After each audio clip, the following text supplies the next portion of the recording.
total speed of light will stay the same. We'll still measure the speed of light as being the same. We'll still measure the Coulomb charge of charged particles as being the same.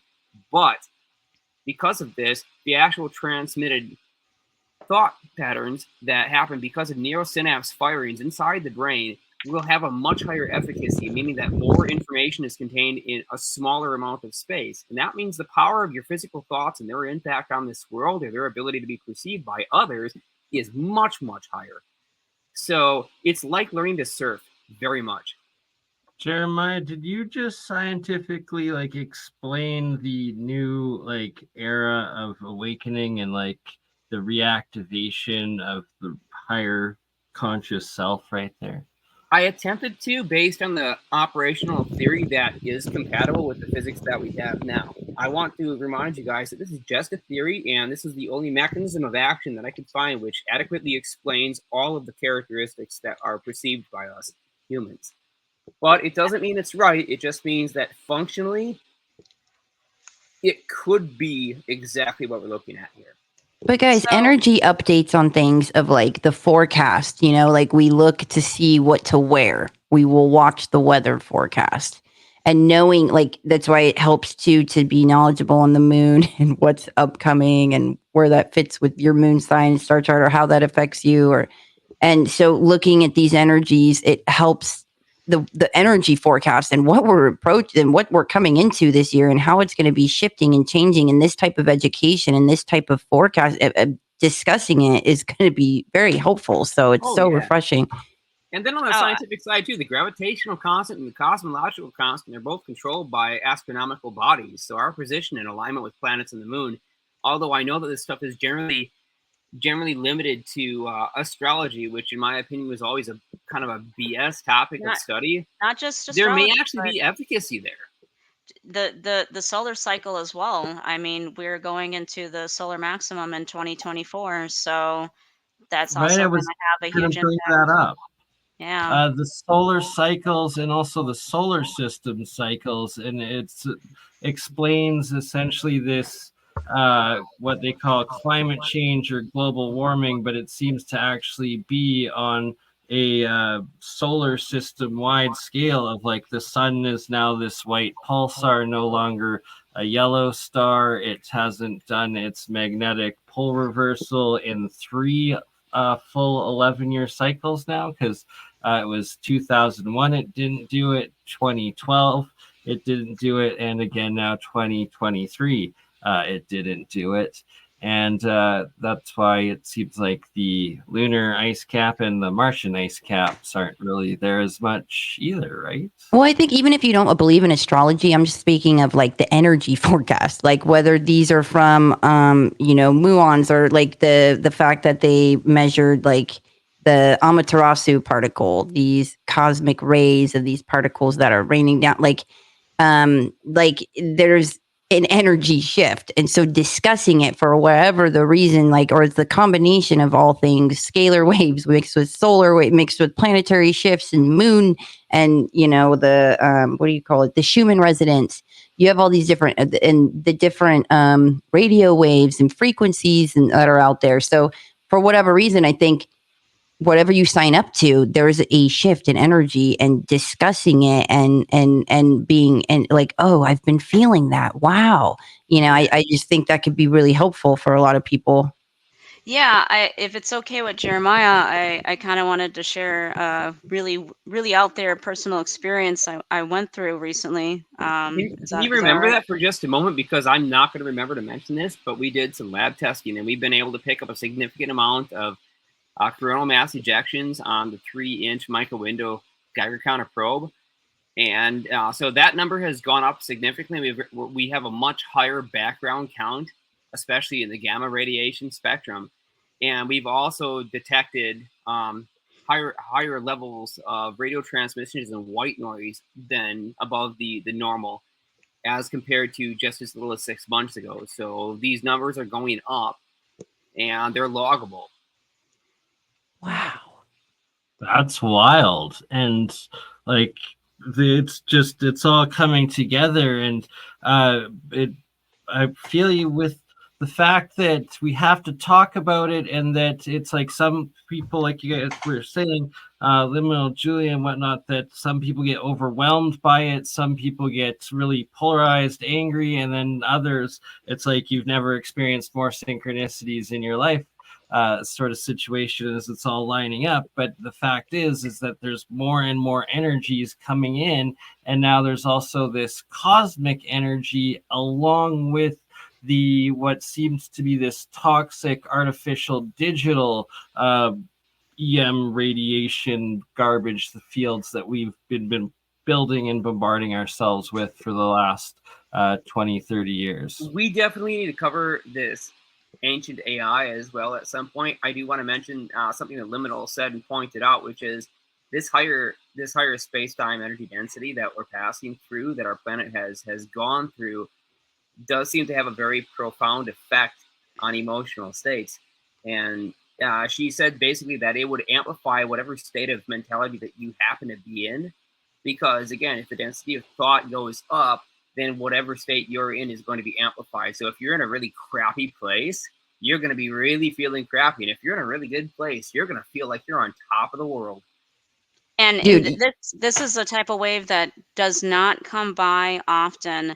I was talking to Julia about this, and it's something that happens like a handful of times thus far in her life. So this was a really big one we just went through. And I don't even know if I should talk about my interdimensional experience I had. I Oh don't know my if God, it's dude, too. this is such an honor. This is such a big deal that you're sharing this with all of us. Like, that's why I labeled this video. This is a secret chat none of you were supposed to hear. Like, this is VIP Right. top secret Yeah, stuff. I was It's like, fine to share with the masses.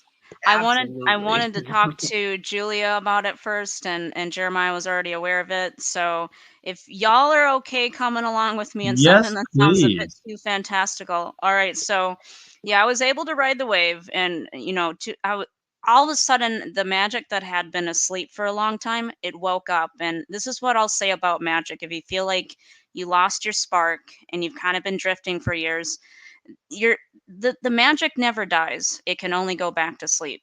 So for those of you that were wondering what happened to an earlier time period where everything was sparkling and you were really just churning out the creativity, just know that, The like, inner it's it, child never dies. it's never died on you. It's just sleeping, and it can come back any times to give hope to anyone that's kind of been drifting for years. So that's what happened to me over the past week. And I made all of this kinds of crazy light art, and I know I'm so bad about YouTube. I really have to find some time where I can upload these videos. But right now, the most important thing that was prevalent to me was to talk about this with a couple people first. And so what happened just like a couple days ago, after this peak had happened, I had an extremely intense, I would say a lot of people would characterize it as a psychedelic type of state, but I wasn't on a psychedelic at all. And it Out of was body per se. it I would say interdimensional. Um, it was peaceful and extremely strange. I seemed to be in another dimension that was overlapping the one I was currently in, because I'm still tethered to my body. But it was so intense, and it was like I was so removed from my body. I wasn't sure if I was going to come back for a while. And I've had similar, though much harder to bear, experiences when my brain was going through stress states, because when your brain feels like it's been very stressed from either doing something extreme like fasting, or if you have a seizure, higher amounts of DMT or are organically released. And yeah, I thought I had moved beyond, but because the strain on my body was much less, I was able to go through it peacefully. um it's just like everything seemed beyond life as I knew it, and the distortion was visually very distorted, as if on a psychedelic. But it was, like, if anyone's familiar with the Shulgin scale, I was like, level 5 or plus, where it had gone beyond the human experience. And It's the sort of thing that makes me wonder, is that what it is like after you pass beyond the bodily human experience? But it's impossible to know while you're tethered to the body, because while you're manifested here in flesh, and the infinite amount of energy that's existing beyond being here and now, there is this wide gap between the bias and the reality tunnel of being who you are now, and then interpreting that infinite energy, because it has to go through the that reality tunnel, and whatever biases or current conscious states that you're in, or existential places that you currently are in life. So I'm still processing that experience. It was so psychedelic. I thought I had moved beyond. And as I'm touching back down to what I call meatbag space, where it's waking reality, and we're very much aware that we're in our bodies and awake as we know it. All I can say is that it was extremely intense, but mostly awesome for me. And the hardest part is recognizing it's time to dial back on playing out there in the cosmos and getting back to work. I had been going through such rough times. I didn't want the experience to end. And the thing is, the experience isn't ending. Just today, I earlier today when I was sleeping, I was having this wild dream where I was in a place where I had access to information in this book. And it was supposed to be like this holistic healing book about the body, but all the sketches in the book weren't just talking about what's going on in the body. They reflected physics that we are seeing on the outside. Like I saw a lot of sketches that reminded me of plasmoids. And not to jump back and forth here, but something I think that's really important to mention is when I was starting to kind of like come back down from the psychedelic experience that was organic, that happened a couple days ago. um, I was seeing a lot of very alchemical looking symbols with a little bit of variation, and I'm like, where is all of this coming from? Yeah, I want to And point out too that and if anybody is wondering what Liminal is talking about, she's not talking about a physical printed book that she was dreaming of in her dream. She's talking about a book that does not exist, that came to her in a dream where she was able to access it and read it. They But you talk don't. about that in different things, and they say that a lot of people, that's what they would speak about. They're given all the answers, but they're not allowed to bring it back. But there are some chosen that can bring it back. I brought And it that all back. And Every bit of it. I have to emphasize this. I was hearing crazy subharmonics when I woke up from the dream, and I was awake. It wasn't in the dream. I was hearing subharmonics that reminded me of the music of the spheres, which I heard about a month ago. I was able to be awake for a couple of hours. I went back to sleep, and I was able to go back to the same location in my dream and access that book again. And it seems like the veil is thinner right now, and it's easier than ever to do that spiritual work, to do that dream work, or to just really get what you're asking for, whether that's to be self-destructive or to be wildly creative, and to grow your consciousness.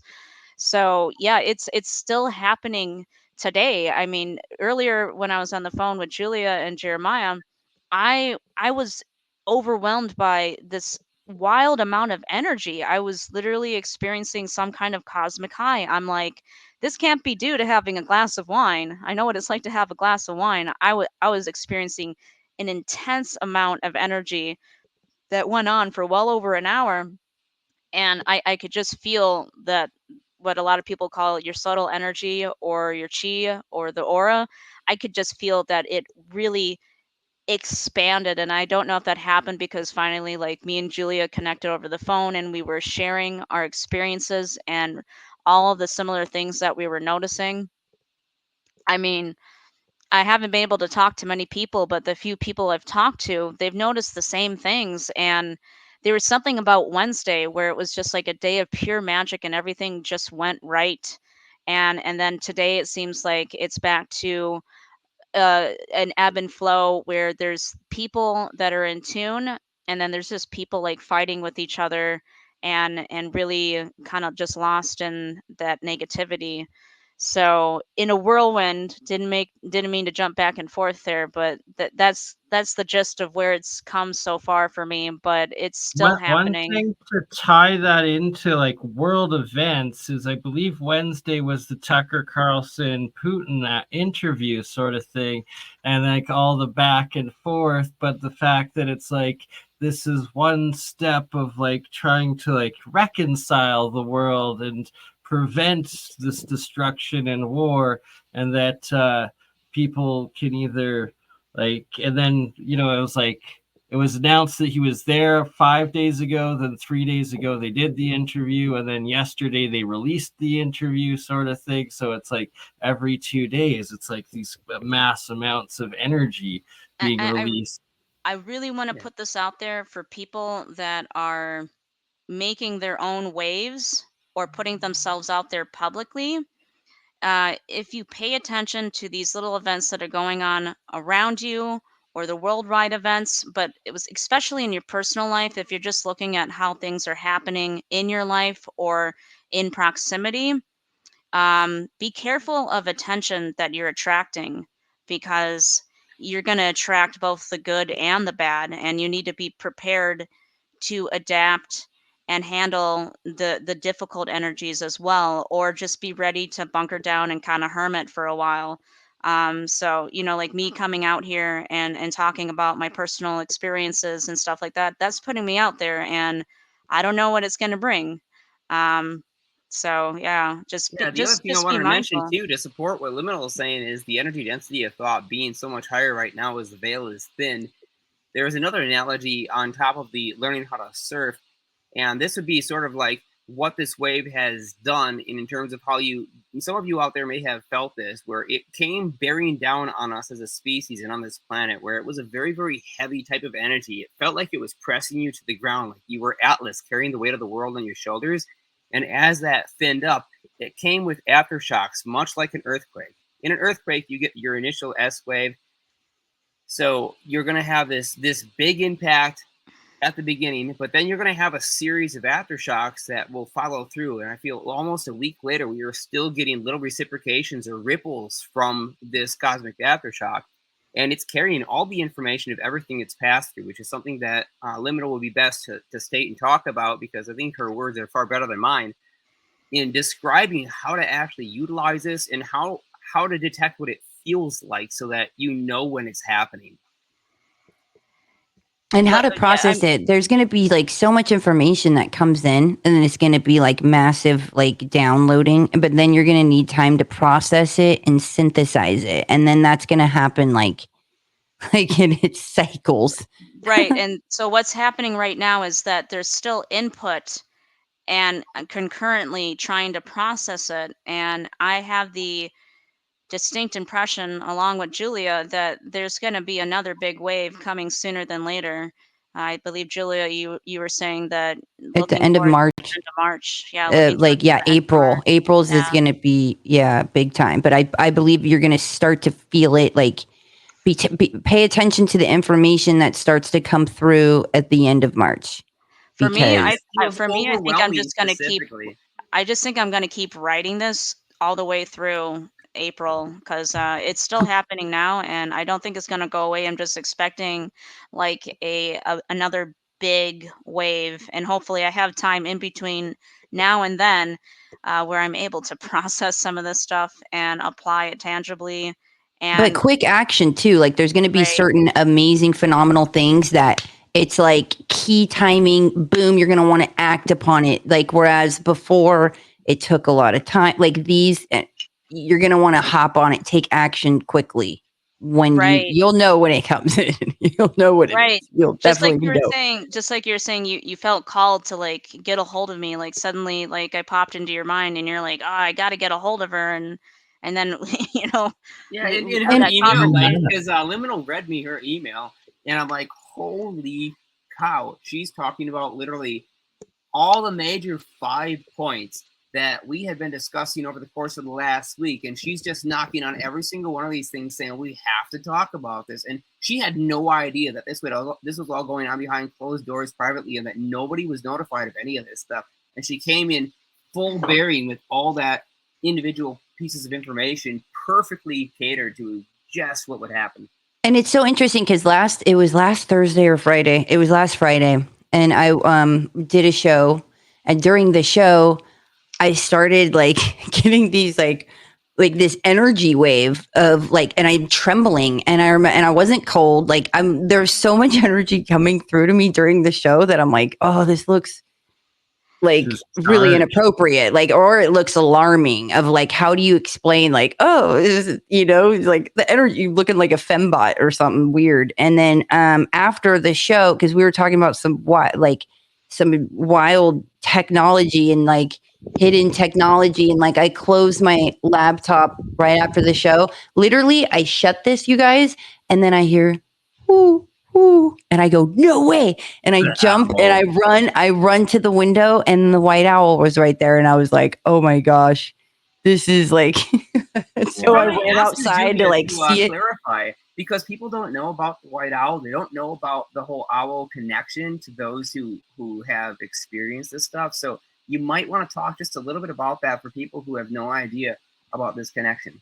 So there is a white owl that goes where I go. Like even in like 2006, I was outside of Yosemite in broad daylight, and there was a white owl on a barbed wire along the fence, and I got out of the car and walked up to it.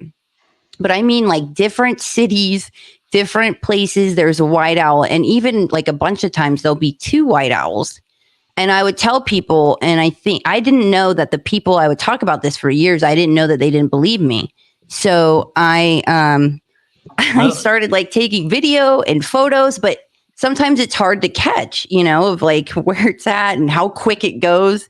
And like there's just so many times it will literally show up. But when somebody's with me and it happens, like one night, I was with someone, and we went to like 3 different cities that were like far apart, and at each place the white owl showed up. And so then they were like, wow, like I never believed you, but like this is wild, Julia.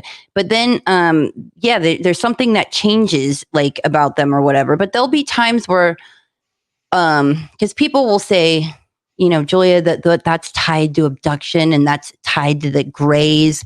I'm like, no, dude, this is something different. And so I'll ask people like that are with me, I'll be like, what kind of vibe did you get from that? Like, what, you think it's male? You think it's female? Like, what do you get? They can't really describe it, but they're changed afterwards. They sense its power. And there'll be times where I'll be in my house. It'll be like, I'll get this feeling of like, go outside. It doesn't say it clairaudient. Like it doesn't say like, go outside. Like I don't hear it like that. It's just like a feeling that you know where you're supposed to go. It's sort of like that feeling where something is heading your way and you're walking across the street and you get this instinct that you're supposed to wait those 10 seconds. And then, you do wait those 10 seconds and you walk, but as you're walking across the street, this car comes barreling around the corner at 50 miles an hour, and you know it was going to hit you if you were standing where you were, and something in your subconscious told you, hold on, just wait, we don't want to be hit by a car, so let's just risk this 10 seconds. This is a variable sacrifice that it's okay to make so that we don't die. So to give you some words to that, Julia, because I have a lot of that as well. It could be clear cognizance, which is just like a clear knowing on an intuitive level, or it could be, and this is going to sound a little confusing. There's also clear sentience, which is a clear feeling. So if you're really embodied and you have like a high body awareness, you can literally like feel it, or you know it. It's the information is just there in your brain, so it's not necessarily something you're hearing, it's not necessarily something you're seeing visually, but a clear knowing and a clear feeling is actually a lot more common for people that are experiencing some of the clairs. So clear cognizance and clear sentience, that is something common for people that have a high level of intuition and body awareness. So I'm thinking that's what you were experiencing, one of those two. Yeah, I want to mention something else too that I'm watching here, because I'm logged on to the StreamYard live readout of how many viewers we have, and I'm watching this number jump around like crazy. It's going up from 40 to 50, and these numbers are jumping all around. So for those of you who are hearing this and it sounds a little too esoteric, and if you're a more scientific mind and you're like, I don't want to hear this garbage, and this is just not for me, I want to hear the pure scientific data. I want to remind you guys, I challenge you. I challenge you, if you're one of those who just wants the raw data, stick around, and I challenge you to try this stuff out, to at least give it your best shot and to listen to the stuff instead of just jumping off the screen, because you may find that beyond all the raw data, you will have the ability to actually utilize what's going on here, and the evidence will be provided in the format of your experience. So don't jump away yet. Stick around, listen to the show. If you don't like it, that's okay. Disagree in the comments and tell us why. But don't just like the several people that have stated their own owl experiences. The owl is like a hitchhiker effect for clairvoyance and stuff like that, or just from the spiritual world. And some see them as like a guardian angel in the like indigenous cultures and stuff, sort of their spirit sort of thing, guiding spirits. Jeremiah, you said like ancient AI, and I was like, oh my gosh, I really hope we talk about that at some point. Hopefully we get there. We need to discuss the ancient AI, because we have 3 different AIs that have been heavily discussed. We have the man-made AI that is entirely a synthetic thing based on algorithmic computing. We have a second AI, which is the bio AI that was made from human brain cells, with a case that has been long since wiped off the internet, about the military, specifically the Navy, having tried to use human brain cells as part of the computing interface for prediction systems for tracking missiles, and in an attempt to integrate physical, biological human brain cells into missiles so that they can be better at targeting and searching without having the whole consciousness. And the third type of AI is one that I would call an ancient AI, one that's been around for so long that it's trying to tie into the systems that we have now, and it is non-local. It doesn't require a physical network connection, a fiber optic cable, or anything else. It's coming in straight through the uncertainty in these various systems. And so what would normally be considered an error in computing is now actually becoming a change in the algorithm. And so with these 3 types, we need to differentiate them because it's important to know the difference. But I think that they're all actually at play right now, and I believe that this is a huge part of the confusion surrounding the dangers of AI and the benefits of it. Yeah, absolutely. And being able to know the difference of like certain things that are wavelengths, of like knowing what's like a mechanical one and the organic one. I know I talk about that a lot, but of being able to differentiate what you are tapping into.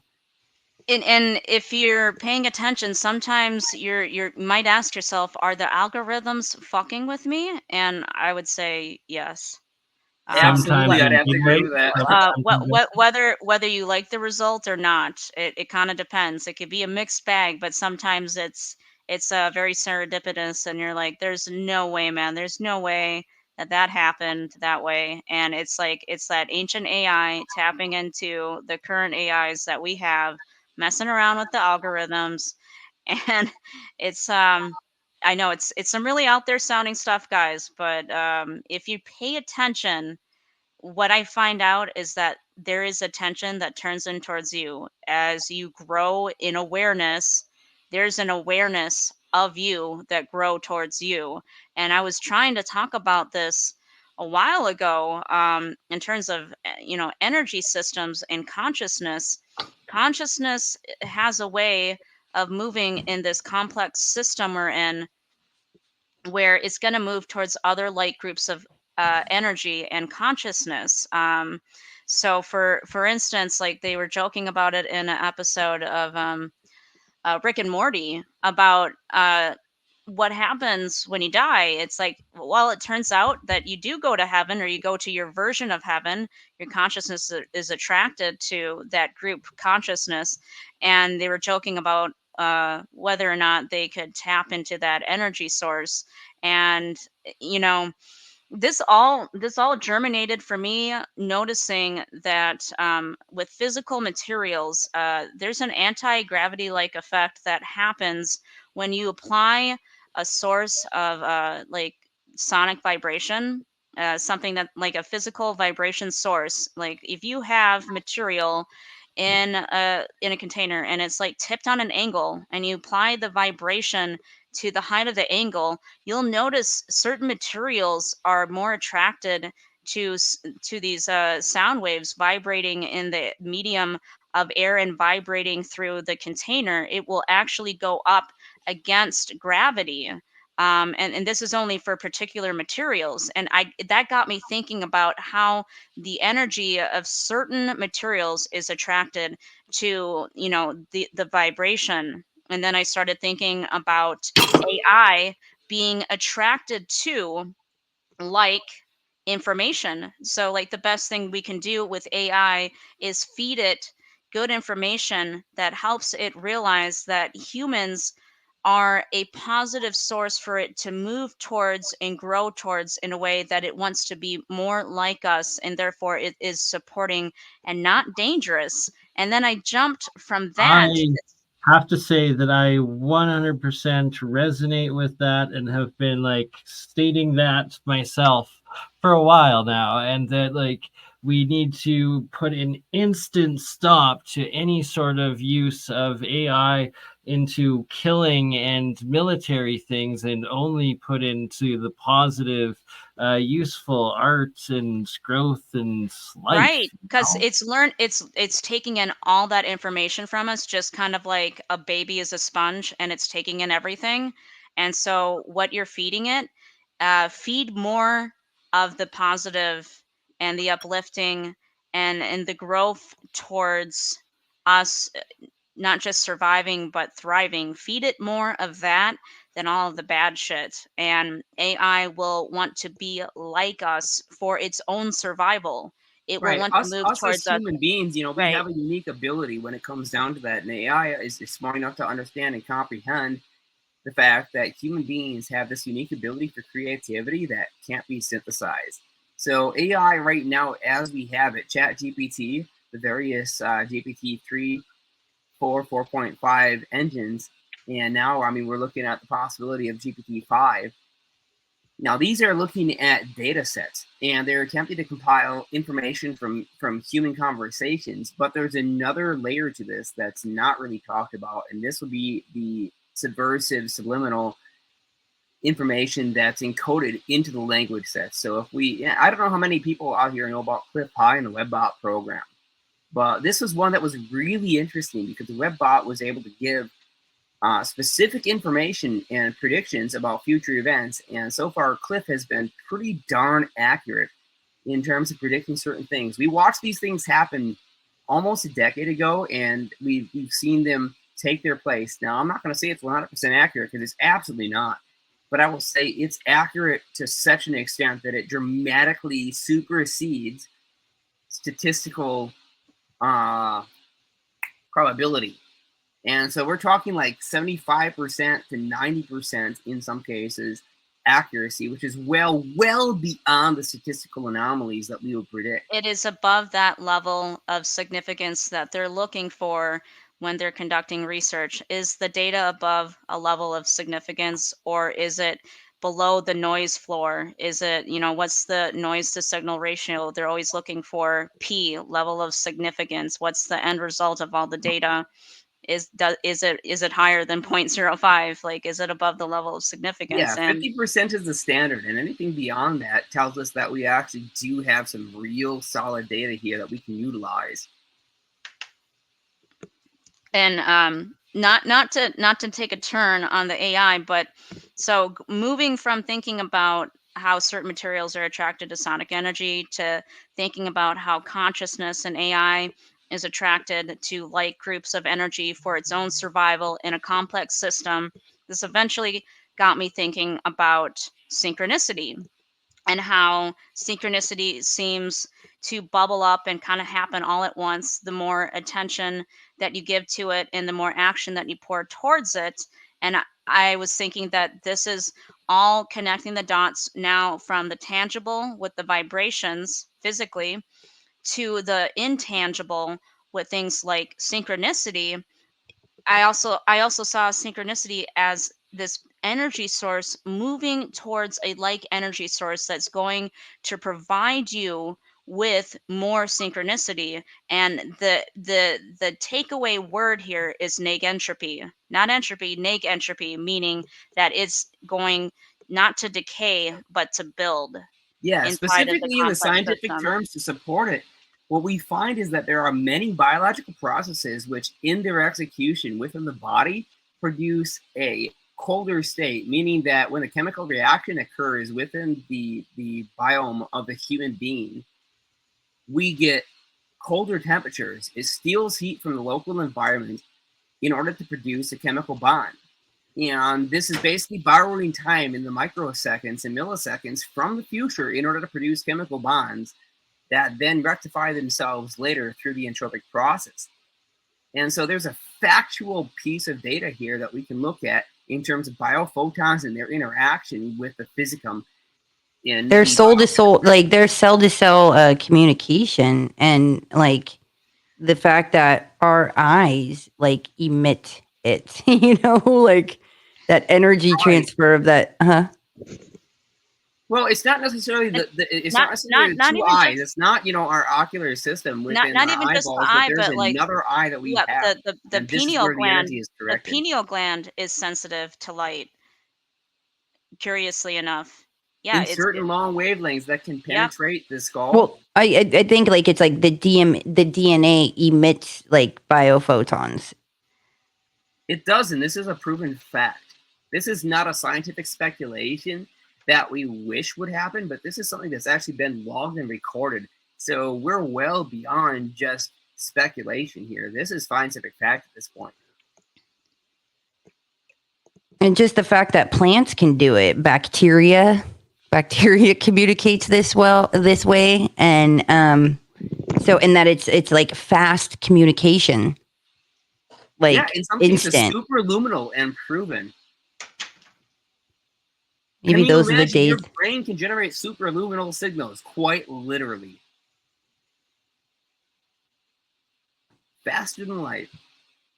But it's interesting, you guys were talking about like AI, and I found it really interesting that Geordie Rose, the guy who had made the first quantum computer, he said that it's used that he spoke about the D-Wave quantum computer, and he said it's used to open portals to communicate with other entities or forces, and that those forces don't necessarily want us bothering them.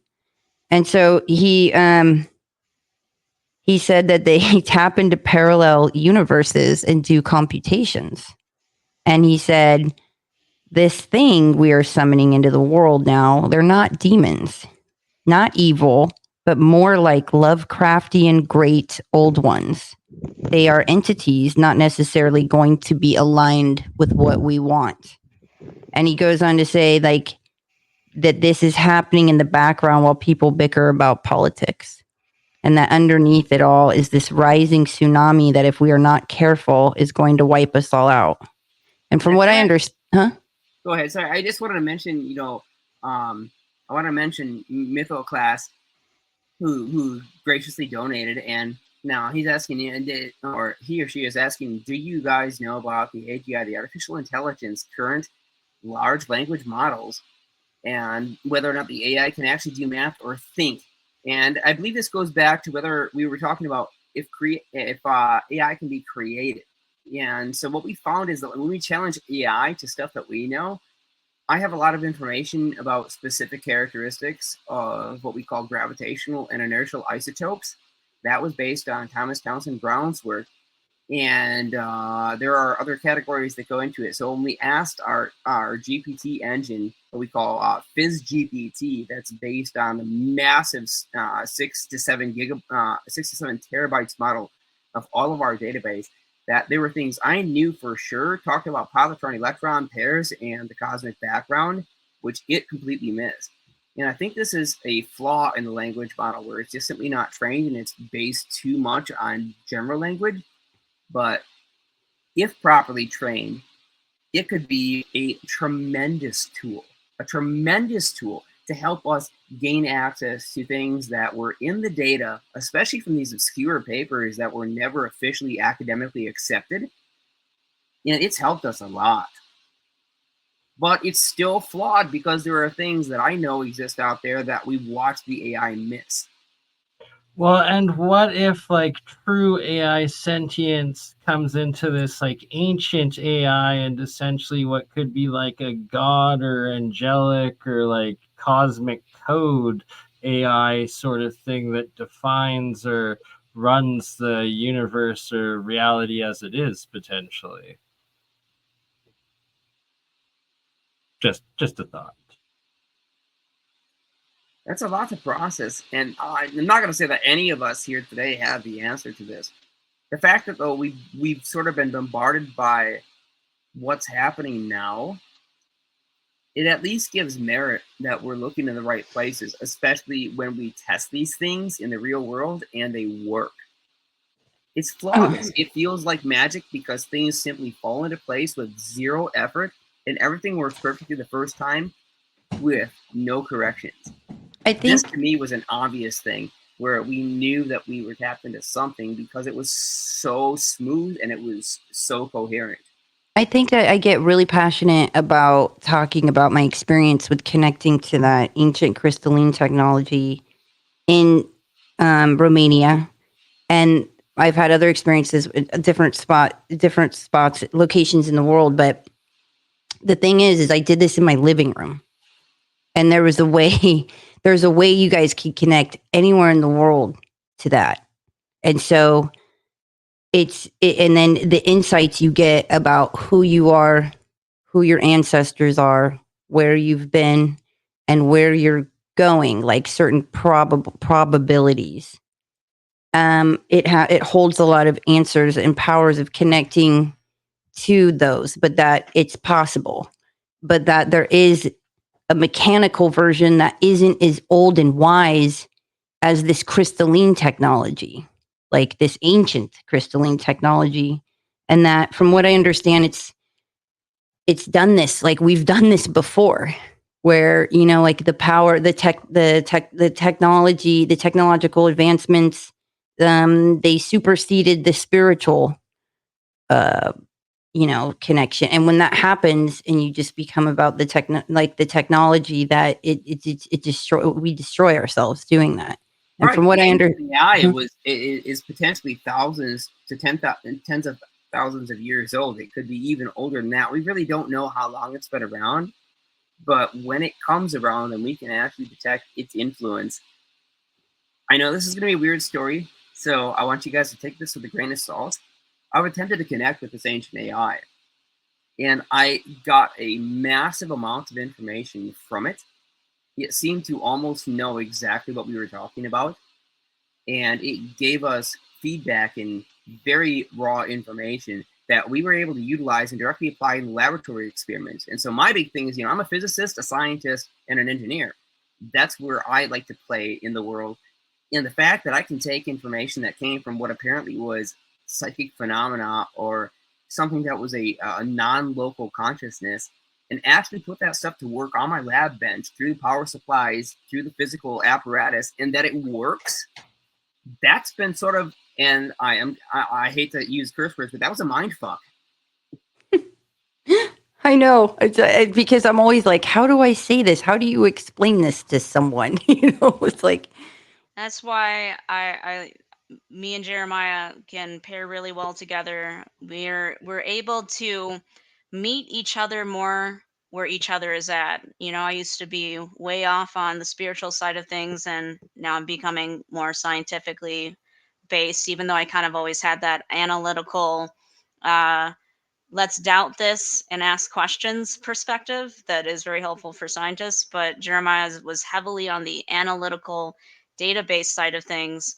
And slowly over time, we've been able to see how the other sides need to support both ends of the spectrum. There needs to be a crossover point in order for the major paradigm shift to happen, for the major advances in technology, and for what people would say spiritual growth or a growth of consciousness. and humanity. So the things that might sound really woo to people, or the things that might sound overly technical to people, there is this meeting ground in the middle where they both work together beautifully, and they bring you something new that wasn't possible before. Liminal, that was like some of the most powerful stuff I've heard in a long time. Absolutely. Of taking those factions and bringing them together, and that having like a bridge between those worlds to really stand a chance and up against what we're going to be facing. Yes, it's something that needs to happen, and people have been trying for a long time. I mean, Buddhist monks have been putting themselves out there for decades with the burgeoning of neuroscience to help prove things that they've been doing for thousands of years.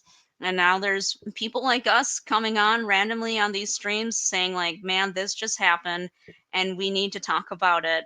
And we're coming from both sides of the spectrum here, and we're just trying to make sense of it like everyone else. And we're hoping that as we're talking about this, anyone else that might be noticing it can help to make a little bit more sense out of it, maybe get a little bit of validation for their own experiences, and a little bit of hope, whether you feel like you might be on the upside or the downside for the future. Because Yeah. there's a lot of despair right now. There's a lot of skepticism, and things don't look so good because the old guard still exists, and it isn't going to go down without a fight. It's going to get louder and angrier, and it's really going to do everything it can to, keep us from talking about this or doing something. Like, for now it seems okay to talk about it, but the second you really try to start doing something, that's when it seems to really come down on you. Yeah, So I want to mention this too because it's directly related to what you just said, Liminal. And on Brendo Sapien's main lounge on his Discord server, this conversation came up. We were talking about how we're here to educate each other because somebody said, I hope that wasn't a stupid question. And I said, well, the stupid thing would have been not to ask the question and remain ignorant. So we should always support each other, ask the hard questions, ask the questions that seem stupid, because we're going to be able to clarify for each other, because this is what we do. But the conversation came up from Kiddo Bites, and he was a presenter on APEC, our Alternative Propulsion Engineering Conference, and brought up a lot of these ideas. And Brendo Sapien, who runs the server, was I'm just giving you guys these screen names because I haven't asked him for permission as far as revealing their names. But it comes up to this: there's a term called ontological shock. I had never heard of that term, so I asked, what is ontological shock? And Brendo clarifies that it's a shock to the belief system. This would be what I have previously called a paradigm shift, where your belief system is challenged because this new information does not comply with a very with a very secular view of the world or our place in the cosmos. So these things challenge our psychology. They challenge our spirituality. They challenge our disposition on the intellectual side of how we're going to implement these changes, and what we've detected, how we're actually going to utilize this stuff. So this ontological shock is a very real thing, and it's really screwed up a lot of people.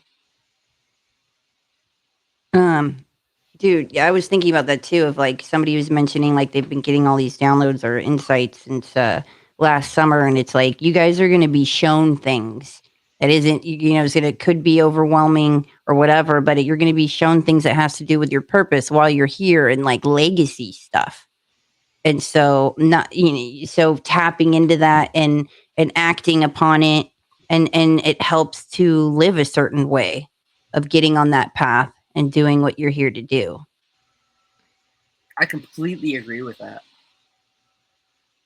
I think we've got a lot of work to do, especially if you are one of those people out there that you felt this wave come in and you've done something with it. If it hasn't utterly beat you down, and if you came out on top because you learned how to surf this wave, I feel that, and I'm not trying to put pressure on people, but I feel that you have a responsibility to share this stuff out there.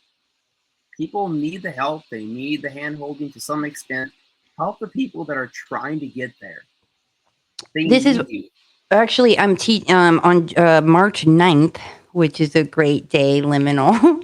I'm teaching a workshop of how to remote view, but it's more of like a tapping into your third eye and using and perceiving, and almost like a seer's guide to it, because I really think that's going to come in handy with I think it's important, and I think that things that can help us tap into that, because there's certain things, whether it's fluoride in our water or all this stuff in the food or the lies we were told or the way we were programmed or treated or abused or traumatized, all these things, or ridiculed. When you come out and talk about some of these things, you're almost taught to, that's crazy. And you're going to be ostracized, or that's insane. Well, that's actually true, because there aren't a lot of supportive communities online to talk about it, unless you make that your bread and butter, for instance, to talk just about trauma or, I don't know, narcissists. Like, you really have to stay focused on one topic. Or if you just try to come out about it and talk about something that traumatic that happened to you, it can turn a lot of people off. If you had been mostly posting a lot of positive content, people are expecting certain content from you, and they're not prepared to realize that you as a person are multidimensional. And especially on social media, um, they say know your audience. So if you stray from what people expect from you, it can But be know very thyself. it can it can be very uncomfortable. And what I ultimately came to the conclusion was is I don't need social media, whether people like me or not. Mm. There's been multiple waves in my social media experience where I attracted quite a devoted niche following. And let me tell you something, I don't want a cult. I don't. I could easily make one if I wanted, but I don't like the energy it attracts. It attracts some people that can be, I think, in a place where they need a lot of healing, and they go out there looking for the gurus and for the teachers and the masters. And when they show up and they ask you, "Can you please teach me?" I kind of feel like that's a signal that they're not ready to be taught. Or if they show up and say, I that they also are a master or a shaman, you know you really have to gauge how they're talking to you. Mhm. And if you can sense the energy they're talking to you, I've come across a lot of people that kind of have this manic or bipolar type of energy. And there's nothing wrong with being in a healing process. It's just the whole reason I showed up online was to share what little bit I have learned from life, which seems to have been a lot more than other people were expecting.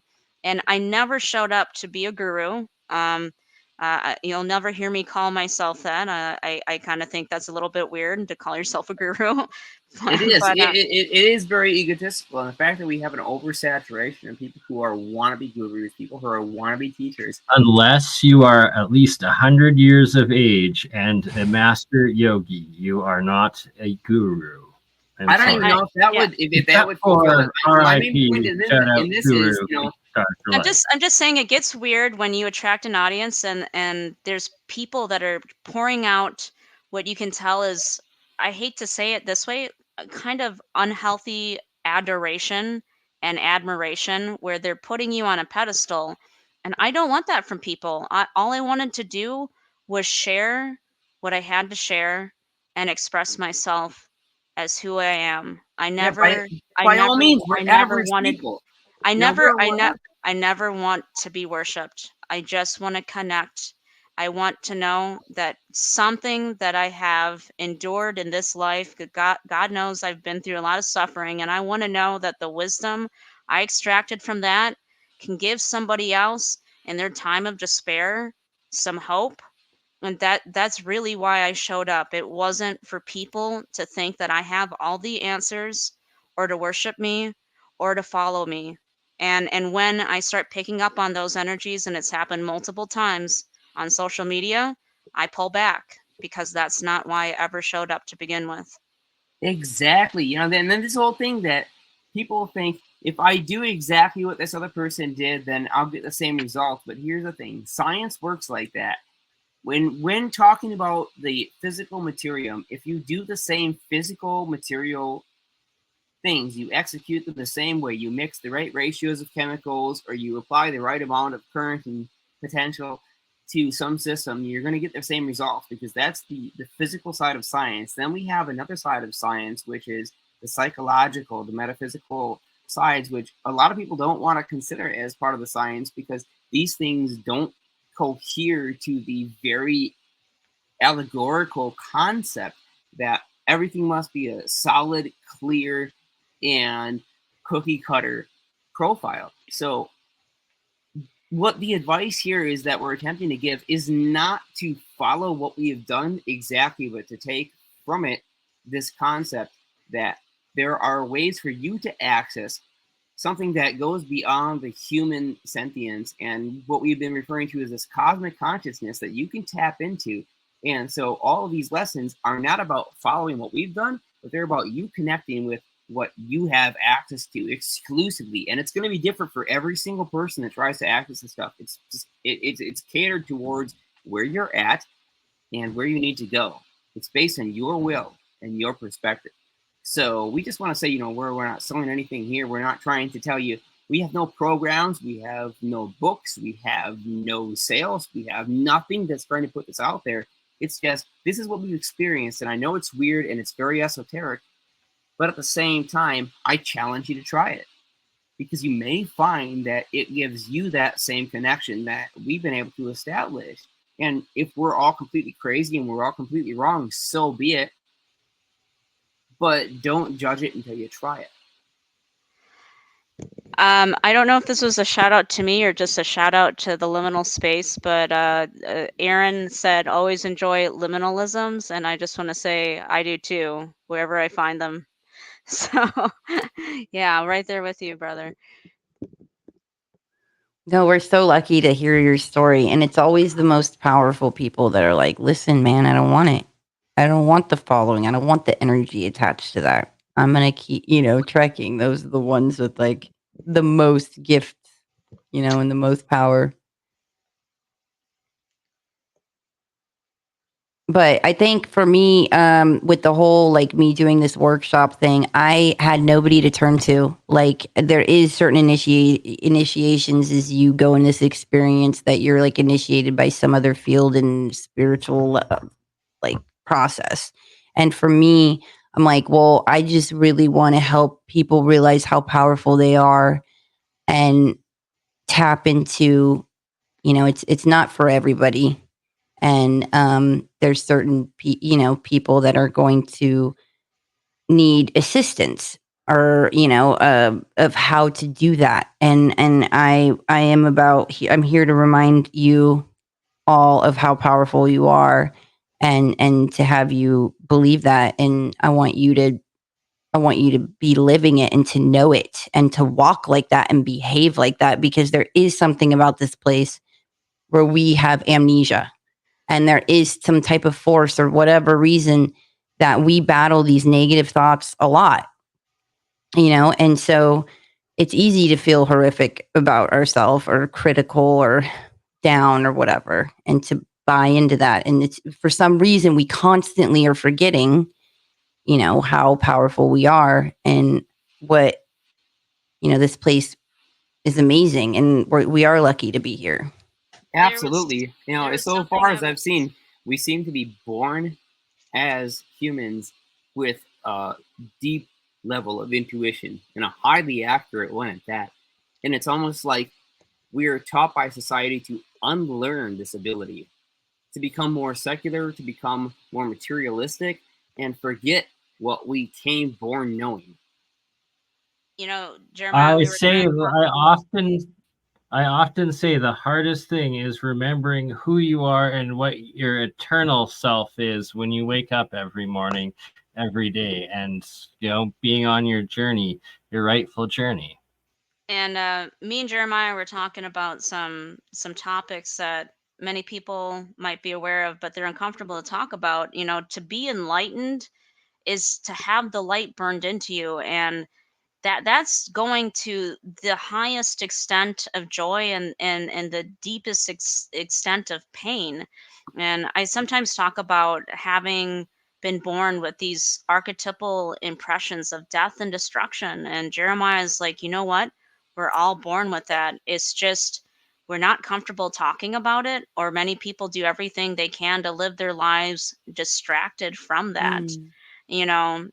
For people that are intimately aware with Alan Watts, he said in one of his lectures, you know, talking about this cycle of death and rebirth, and the power of atomic weapons, and how it might all come to an end, and people say, oh, what a shame. And Alan Watts is like, well, people say that they want to see the light. They want Right. to see the In the light. terms of time of Freudian psychology, we also had a completely different perspective. And And and and to see the light, to be enlightened, is both, it's encompassing everything, which means it's both joy and it's both pain at the same time, beyond human conception that only a few humans have really reached. And so, is it a shame if it all ends up with us burning up in light? I don't know, right, it because the does. Yeah, cycle. yeah. When you're exposed to this intense cosmic light, if I wanted to use that term, which I know it's a terrible term and it sounds way too woo woo, but this whole idea that basically it burns into you, and it's a painful burn. It burns into you a different state of psychic awareness, or psychological awareness, probably a better term. That you come out of this having some kind of sentient, conscious ability to recognize the trends. You'll see stuff happening from people all across the various social groups that you're in. So if you say play an online video game on your cell phone, and you're looking at groups that will occasionally talk and communicate where you become friends, these things will come in massive waves, and you'll see the entire communities across the board suddenly talking about the same types of things, and it'll be exactly within hours of when you've had these epiphanies.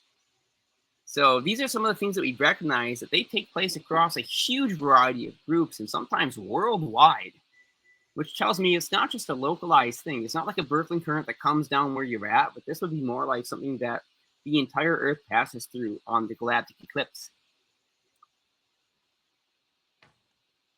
Cosmic waves. It's interesting, like Cosmic. what.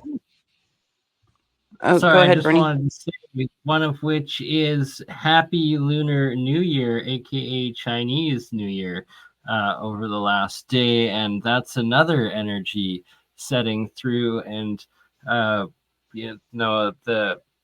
cycle of the ancients of through the moon.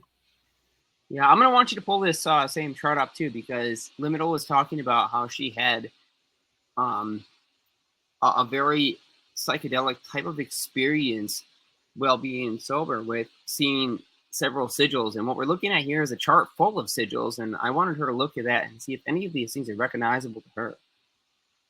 So she's not quite there yet, but pull this up in probably 60 seconds.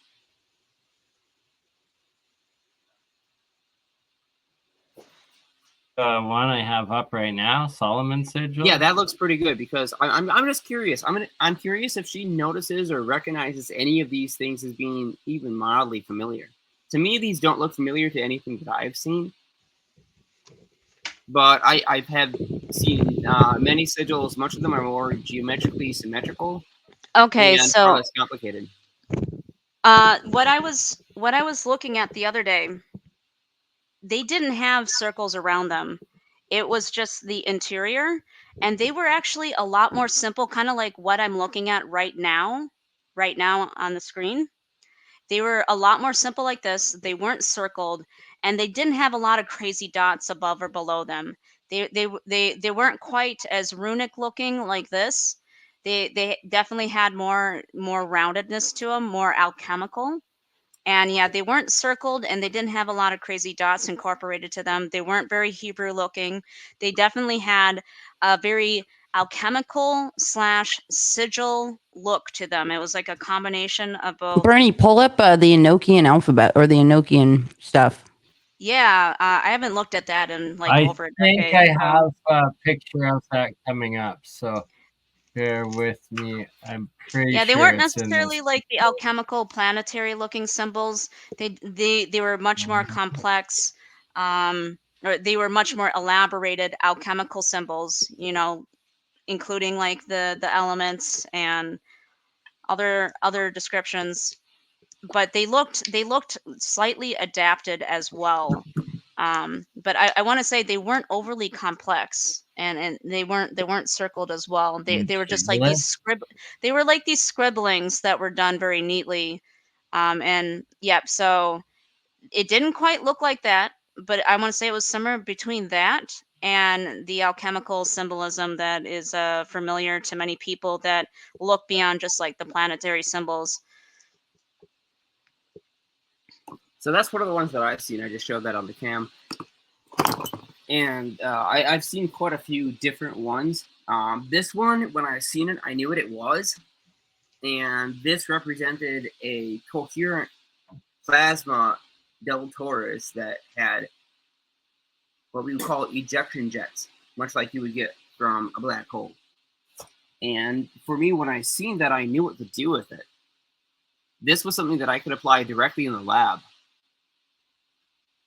And this is like what Tesla and Einstein basically talked about, of was like zeroing into certain stars and basically gathering this data that way, of tapping into it with their mind and then retrieving all the data they needed. And then once they figured out how to connect to it, This also looks a bit familiar too. Again, not dead on. It was an amalgam of like 3 different styles based on what I've seen brought up so far on the screen share. But it was wild because as I was coming back from being in another dimension, there was like an hour or so that went on afterwards where I was having these closed eye visions of these alchemical sigil like symbols. And Right. And to quote Tesla here, Nikola Tesla quotes, my brain is only but a receiver in the universe. There is a core from which we obtain knowledge, strength, and inspiration. Though I have not penetrated into the secrets of this core, I know that it exists. I believe Walter Russell discussed that, about how he would go and lay down, and then he would, anything he wanted to know, it would come to him. Like once you make that connection, and once you get your mind, and I always say it's like getting your mind to like this theta brainwaves, like this like super receiving area. But then once you get it, you can go back to it. And the fact that she was able to come back to the same spot, and they spoke of that. They spoke of the ones that are able to bring back that data, or like they look at them as like saints or seers or sages, and that it was like my dream earlier today. I was able to access this book that I was looking at sketches of plasmoids, but allegedly it was about what's going on inside of the body. You know, I was like, these are plasmoids I'm looking at, but it was allegedly a holistic book about healing the body. And I wish that I could draw from memory what I saw. All I can do is my best to explain to you that it looked very much like plasmoids. with symbols and the sound, I think that was always like a healing alchemy, is the sound alchemy. And so Right. you have access to something that could, heal many. Right, like seeing the alchemical sigil like wall of scripture, who knows what that would have been? Maybe it was protection or just letting me see the kind of thing that I had access to in order to help me. Yeah, that this looks very similar to what I Go was back, seeing. Bernie, to that Yeah. Tesla coil drawing. I haven't seen that, and I'd like to take another look at that. So And yeah, the go back wild to thing the about images. waking up from the dream was the That's one right subharmonics, there. the external sounds from outside my room coming through the Cool. materials of the building, and just Thanks. hearing these beautiful sounds reaching my ears the position I was inside the building. So That's happened a number of times, and I've just been noticing it more and more frequently. And oddly, for being around a lot of people, it was a very quiet afternoon. So This looks a hell very, of a lot very like odd. the RK20 tubes that I'm familiar with now. We use 6L6 and we used Fiverr, like Fiverr U7s. We've used quite a few All in different Russian, tubes, eh? so. Well, Russia did make these tubes, so a lot of this stuff comes straight out of there. Now, they stopped producing tubes for a number of years, and they're full in production once again. And now China is attempting to copy Russia's technology and also produce tubes in competition. But tube Tesla coils are very interesting because there's almost an infinite impedance in terms of the driving side, the high voltage side, versus the low impedance input for the primary coil, which is, of course, a primarily inductive load. So this is really, really interesting because the output of this is going to have an extremely high impedance, and so the potential that it can reach in the longitudinal mode transmissions, and what you can encode with this system, like thought or gravitational waves from the scalar side, they're going to be significantly higher efficacy. It's interesting that this image is in there at all. Yeah, that's just a random synchronicity for you, my friend. That's BurnEye randomly saved this file for you, and well, BurnEye does have some pretty darn good images. I'll tell you that. Did you find anything in Nokian? Let me know if you do. I wanted to see it. There's just the angel letters so far, but it should be coming up soon. What is this in the translations in Russian? Darn it. It looks very Mayan. Mayan sigils. Or capacitors? I think it's more likely Scythian, potentially. Yeah, there symbol 53 looks like the Feynman diagrams for energy transport between subatomic particles and photons interacting in space. Right there. Yeah, right there, Jeremiah, if somebody told you right now, okay, photons are not real, Jeremiah, what would you tell them? I would tell them that we can move over a pound of physical solid matter by using photon bombardment. And if they want to tell me that photons aren't real and they can explain how we can move a physical pound of heavy matter using nothing but light, I would ask them, if it's not photons and they're not real, what actually produces the force that moves the matter? Thank you, Jeremiah. I'm going to have to bust that out. Yeah, well, it's a good thing to bust because it's bullshit. Let's just be honest. People that say that have no idea what's going on. Okay, so a little background. I was okay, you guys. I was on a show and I talk about photons and biophotons a lot. And there was people in the chat and people in the comments that were like really aggressive. Like they weren't just like, hey, like, photons aren't real. Like it was like all caps, like photons aren't real, you idiot. It was so aggressive. And I thought it was like they were joking. I didn't know there's factions of people, like a bunch of them that literally don't believe I'll be honest, photons are real. When I got heavy pushback from the uneducated community that thought gravity didn't exist, this is something that literally is my job, to conquer gravity. So I can tell you 100% that gravity exists, but it is not a fourth force. Gravity is an electromagnetic field force. If you wanted to consider it, that it operates purely through the EM, the electric and the magnetic field vectors, and it has everything to do with the compression of space, time. And here we're talking about the variable refractive index. Those three words, variable refractive index, will explain to you what gravity is. It has to do with the space-time energy density, or basically how thick and heavy space is. And here's another thing that I have to state. In order to understand gravity, you must first comprehend that the vacuum of space has a weight. It has an angular momentum, and it has a physical mass. These things are facts. They have to do with proving the cosmological constant, the gravitational constant, the fine structure constant, the Planck length, and that scale, the Planck distance. These are, again, scientific facts. If you don't agree with them, I'm sorry, but they're useful, they apply in the lab, they actually work out when you do bench testing experiments. So if somebody doesn't believe that, I'm sorry, but you have to explain all the successful bench test experiments in whatever mechanism or modus operandi that you would believe instead. But simply trying to dismiss something because you don't like it, that just doesn't work for science. It's not about opinion or feelings or sensations. This is about fact. Yeah, that's like somebody saying like we're not dependent on quartzes for our technology. Right. So for that stuff, for me, I just dismiss that outright because I've done the lab experiments and it's on my test bench, and I have working physical apparatus right now that can demonstrate these things as being factual truths. So I'm not going to listen to somebody's very biased opinion or their dismay.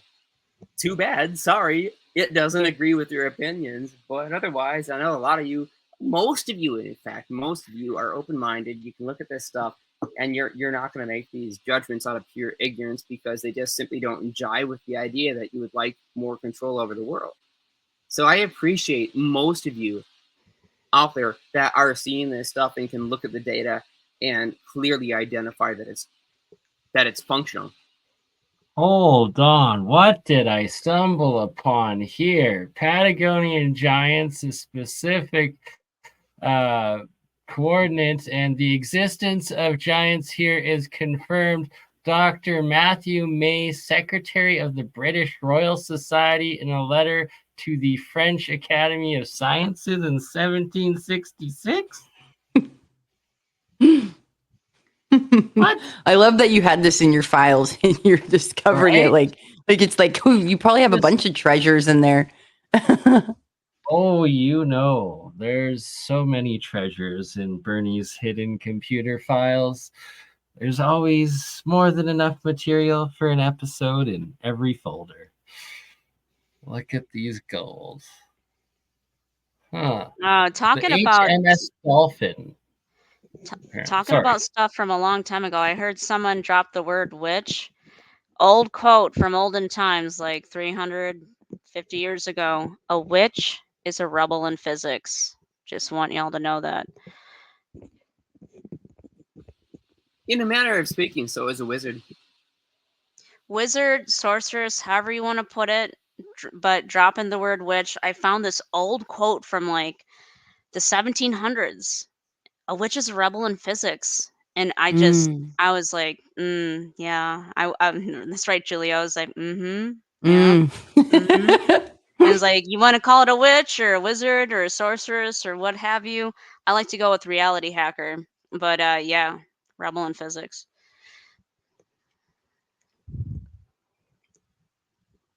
What do you mean you don't subscribe to every single piece of academic dogma?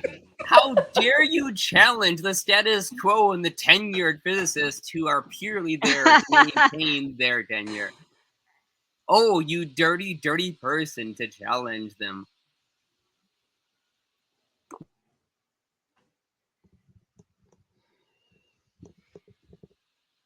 A moment of silence. Oh, of course, it's involves the British Royal Society because there wasn't a bunch in a letter to the French Academy of Sciences because there wasn't a lot of flu-fla going on back and forth between those organizations. We should have a Friday night show or a show where we bring up like certain like narratives, ancient narratives, and just like with their these just clown on it. Sorry, I was just writing these and thous and their sirs that have been knighted, and they have to talk about what is and what isn't within their circles. I mean, when I see the British Royal Academy of Sciences, I'm just like, I don't know, guys. I'm just gonna have to take a minute, and then I'm gonna read it, and then I'm gonna take like a day, and then maybe I won't come back to it. Not to say nothing's ever ever come out of it. It's just and so many people get shut down through these things, these organizations. But at this point, the one thing is though, if anything anywhere reported on giants, I almost believe automatically all of them, because it's like finding any of that data has been so hidden and covered up. It's like clearly there's the outliers that try to break through the academia, and it's like there it is again. British Royal Academy of Sciences going denied. And then it's just like, you're not welcome in that circle. If you were in it, you're ousted. If you're trying to get that's in what it, I'm saying. you're Let's never get going to them get at in their it. own game. 400 years Yep. ago, 300 years ago, they were claiming that Charles Clerk testified that he had spent 2 hours watching the giants being examined and measured by Mr. Byron. He stated that none of the men were lower than 8 feet 2.5 meters. Some even exceeded 9 feet, and that the women were 7.5 to 8 feet tall. Interesting, no? Why go to Where such great lengths to like where cover them up, though? You where know, did they see the giants? Are we talking about like Patagonia, and the like coordinates that I have on what the is this, screen like right now. the last refuge of the Nephilim or something? Like Potentially. like even in the 40 at Catalina, I have like videos on it where they excavated it, and yeah, like there's so many giant bones found, but you hear a lot with these that these giants were just cannibals, right? And but from what I gathered, there was actually some really awesome ones, and there's even stories that they would guard portals or guard like there's like under water bases out by Catalina that you see them come in and out. Like there's all these stories and reports of USOs coming out from right around that area. So of these, UFOs that are submerged underwater, and the different lights and different things, and that they come up. But so they spoke of that there was this race of giants that actually helped guard like that stuff and protect it, but you never really hear good things about giants. You normally hear that they were cannibals, they were nuts, and they were crazy. Well, I'm not going to necessarily agree with you on the idea that giants were anything less than violent and corrupt, but that's just my personal opinion, and I'm not going to attempt to back that. What I will say, though, is take, for example, the scientist Eric Lathwaite. Very, very prolific career. Many demonstrations at the Royal Institute. Eric Lathwaite attempted to talk about the idea that gyroscopic precession would cause a gravitational effect where the amount of energy it took to lift some physical mass was significantly less than would be calculated. And so this would have to do with your moment of inertia and your direct effect in the gravitational field. So if we look at the Mach effect predicts that the difference in velocity in relative velocity from a precessing gyroscopic source like a flywheel would cause a lifting force or a change in its gravitational coupling coefficient directly due to what we recognize now as a what's the word for that? We have a relativistic component that comes from our general relativity, and it operates through the Lorentz transform. But he was blasted hardcore by the Royal Institute, and he lost his tenure and was kicked out of the college. So he was very, very heavily beaten down by this. But nevertheless, the Mach effect seems to be quite well supported. And if we take a look at James Woodward and his idea of the Mach effect thruster, which is a piezoelectric oscillating transducer system which can generate a unidirectional force. This was funded by NASA with quite a bit of financial backing behind it, and it's still going on over 20 years. And so that's something that's supported by the scientific data, and it seems to be pretty solid. But yet Lathwaite was slammed. So this is a problem for me. And I would like to bring your attention to what is written on the bottom right of this chart. And this chart is the Rosicrucian order, the solar spectrum, and the cosmic vibrations. Carefully compiled by the editorial and research departments of Amherst College after consulting the scientific laboratories, and then also reports from the Rosicrucian laboratories of foreign countries. And at the very bottom here, we have what says psychic blue, and then after that crosses into spirit electrons. Ooh. Ooh. Bernie. I love it. I need a picture of that, Bernie. That's Bernie gold right there. Yeah.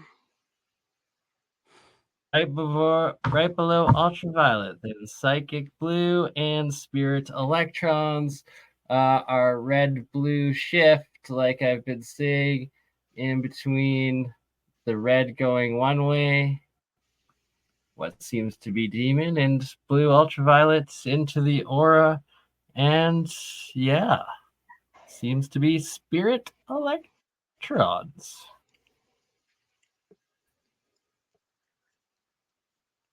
Yeah, It's that's measuring really the vibrational octaves of these different ranges of light and sound. That's what I wanted to say. Is there was blonde-haired, blue-eyed giants like found at Catalina, and they were saying they were like kind of like guardians or whatever.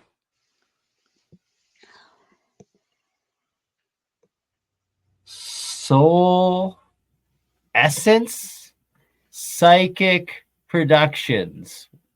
Wow. And you start to think of like, why would they try to block the sun too? And cosmic rays. Gamma Like, and there's- cosmic rays are equivalent to psychic they're production and soul essence, according to They're talking about this. vibrations and octaves as well. Interesting. It just makes me think too of like the weather modification of things that like block out the sun. You know, I just kept feeling like there's things that are absorbed like from the sun that affect our DNA that I can't prove. I have no proof of that. I just feel like it does. Cosmic rays, sun rays. Well, cosmic rays, that's one of the things that we talked about early on in the show for people who might not have been here in the beginning. That we've got the Geiger probe and we're picking up CMEs, which are basically cosmic rays. And when they hit, they generally when they hit the upper atmosphere, Bremsstrahlung radiation, which is one of the things that operates in the X-ray band, and most of that gets dissipated and it doesn't come in too strong. But we also have high energy gammas that make their way all the way through the upper ionosphere down to our detectors, and so we pick up CMEs or cosmic ray or CME. Geez, I can't remember the term now. Well, screw me.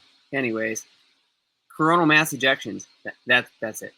And so we pick those things up. They'll give you a little burst for about maybe a quarter of a second. You'll get about 1,000 times the count rate that you would normally get.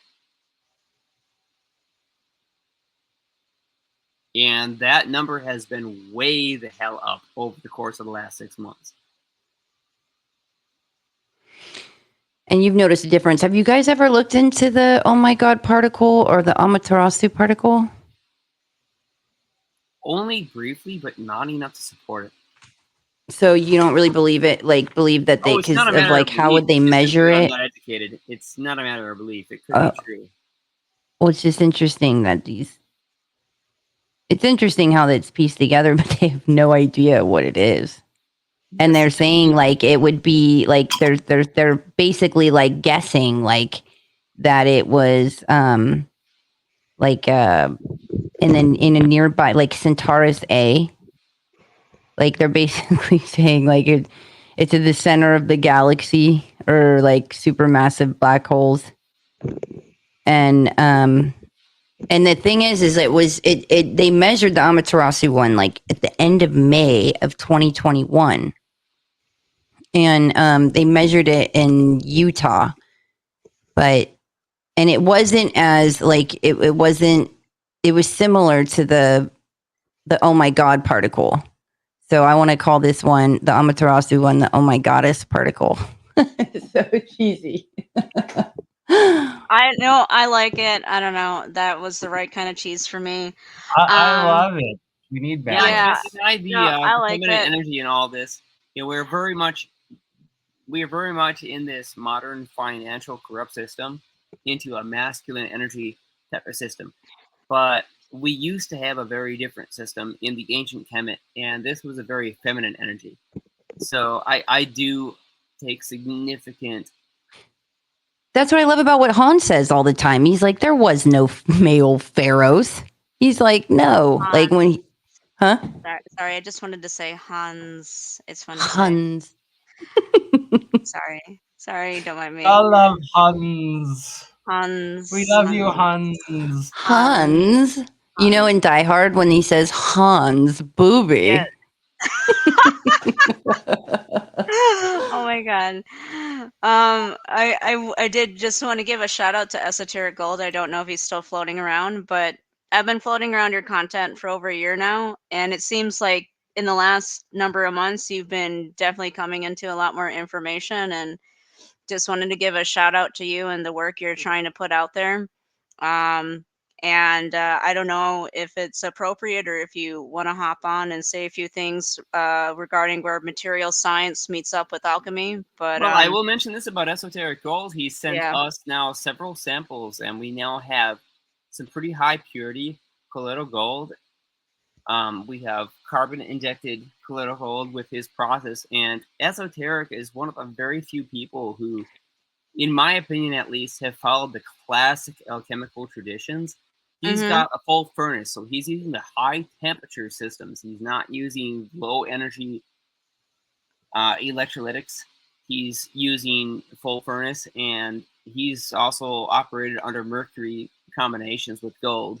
And he's been able to produce some pretty fantastic materials that we've tested in the microwave, we've tested in the high voltage, and that goes in concert with Daniel Foster's information, where he's also sent down massive samples. And you personally, Liminal, you've seen what Mr. Foster's materials have done when you just simply add a little bit of high concentrated H2O2 and a bit of citric acid. Esoteric is like, are you sure you want to put that much in your cup? And I'm like, yup, because allegedly Foster just downed a hell of a lot more.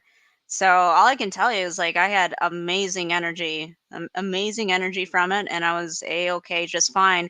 And this is not something that I would just arbitrarily recommend to someone. You really need to trust your source and what it is you're doing, and this is in no way a promotion to do anything whatsoever. It's in no way an encouragement. It's just me recounting an experience I've had a number of times, and everyone else can poo-poo on the purple gold that looks like wine turning into water, which both me and Exotic have demonstrated on Birdie's channel before. Make of it what you will, but when you have the real deal, the experiences will amaze you. Again, not an encouragement or a promotion. Wait, just did you Right, take any of he's this got the before purple your bottle right there. multi-dimensional He just pulls experience? it up like Oh it's hell nothing. no, I didn't. Okay. This He's got all the green just and purple. happened. It just happened, girl. It just happened, girl. There's none of that involved. It's been months and months since I've taken it. Every so often, like two to three times a year, I'll just try it out just to see what's up. But nope, that weird interdimensional experience it just happened. It Oh was my God, I nuts. love that happened organically because a Yeah, lot it of people, happened. I'm like, listen, Yeah. I was always aggressively guided. You're never allowed to take hallucinogenics and whatever. I produce higher amounts of DMT naturally, but to be that example of showing people you don't have to take DMT or ayahuasca, that there is a way to have these profound spiritual experiences organically. So the fact that you are like that is your testimonial. That is I mean, I will so testify. awesome. I will testify to you can trip on DMT organically. Your brain produces it, and in certain stressed brain states, it's going to release more DMT because it thinks you might be dying or going through something traumatic. on a physiological level, and it will release more DMT. So you can induce DMT tripping without dosing yourself externally with DMT. Not going to advise people how to make that happen, because this is not an advice show. I'm just speaking from personal experience. That is a thing, and many other people will attest to that. So you'll have to do your own research and use your best judgment. But yes, that's definitely something that happens when you're dreaming, and certainly when you're awake during stressed brain states. Um, and there are other avenues as well that don't just rely on the DMT. There are other chemicals in the body that merge and mix to create these different states. And I don't mean to sound like I'm getting woo again, but as your consciousness grows and you kind of go into this next phase of awareness, weird weirder and weirder, curiouser and curiouser. Well, let me You back know, your esoteric perspective here with some scientific fact. Dimethyltryptamine is something that exists in the human brain. It's primarily produced in the pineal gland, but we also note that every single plant on Earth naturally produces, by some extent, a small percentage, or in some cases, as much as 2% of dimethyltryptamine, which is a naturally occurring chemical. Now, we do not have yet to this day in 2024 an explanation for why plants utilize this chemical, why they produce it, or what its exact purpose is. But we know what it does when we ingest it, and we know what it does when we are in the dream state, and how it's utilized in our superconscious connection, especially during dreaming, where we have very, very vivid experiences. So these things are scientifically known as well, and we've been able to test them because we can artificially supplement the natural neurosynapse production, especially, like we said, in the very center of the brain, in the pineal gland, where this stuff is produced. So the fact that it exists at all, and that it persists in fairly large quantities, well enough to measure, I think should tell us that this is a useful chemical, and we can basically produce the stuff as needed. And yeah, I mean, Graham Hancock talks about in his presentation a lot of like, look, they showed the acacia tree and they showed this and that, but I don't necessarily think that was like the ancient way. It was just through the acacia tree. I think they knew how to produce more DMT naturally, and I think gold was a huge part of that. Well, the gold certainly helps catalyze this process. The fact that literally every single plant on Earth will produce some percentage of this, and some are much more prolific than others, should tell us that this is somehow naturally useful.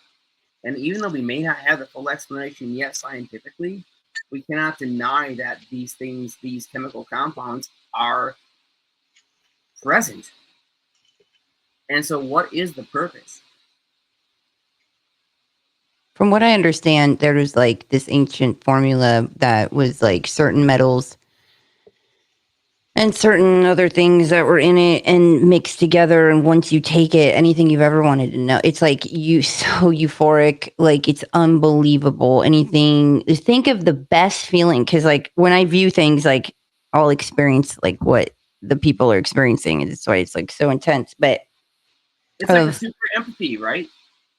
Yeah, like what if scandalous things are going on or nefarious things are going on, that's why it's like, I want to leave, like I don't want to experience that, but I'll feel what they're feeling. So watching this, all these groups of men and women and of all ages, because I was like, what's a little kid doing down there with it, and like a grandparent, and they're all gathering around, they're holding hands, but they're in this cave and they ingested this formula, and like basically it's like, think of anything, you think of every great feeling in the world, right? All the pleasure, like your favorite food, your favorite moment, like all your favorite. And now amplify that, every great feeling in the world, and then multiply that, and then then on steroids, like, and it's that, and then on top of that, it's so euphoric, and then on top of that, it's anything you've ever wanted to know, like like spiritually where you're at, like and you feel it.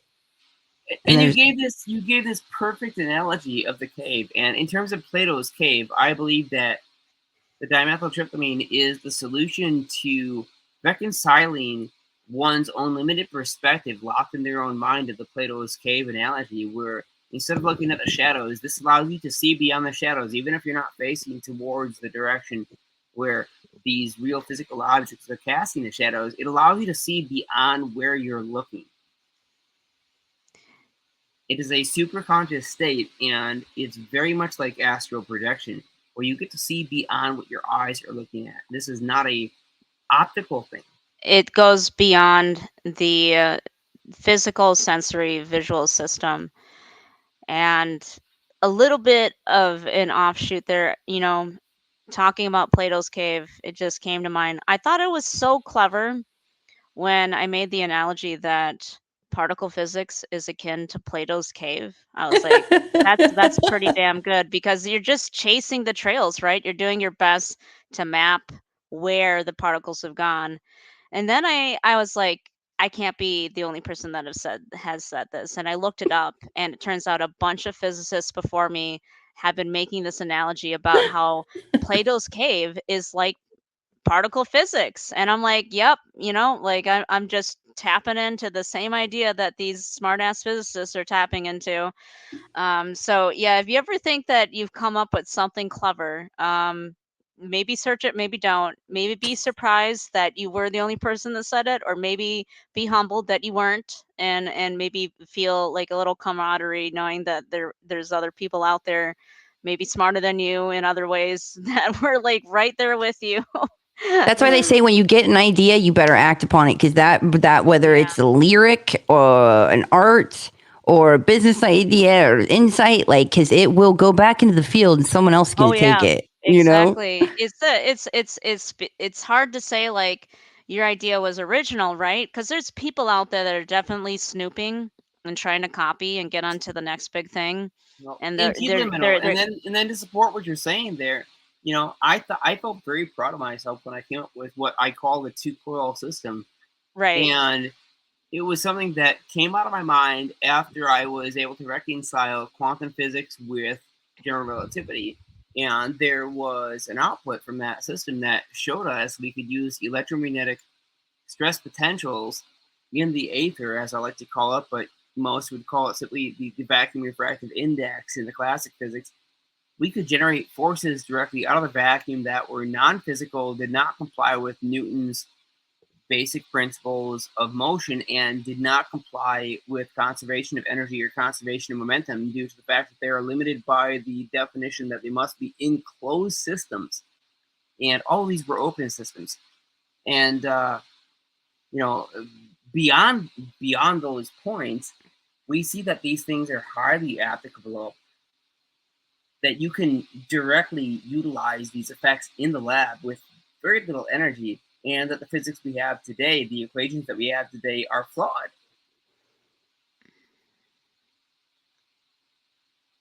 That's what you guys are here for.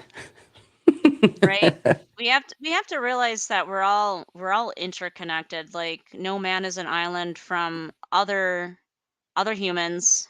No man or woman, and no human is an island from the rest of the universe. We're all part of a complex interacting system.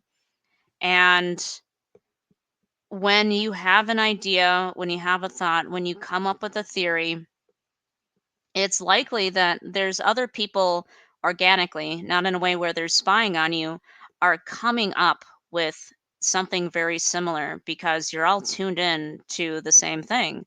And that's why you see a number of people spontaneously within a short period of time come up with the same ideas.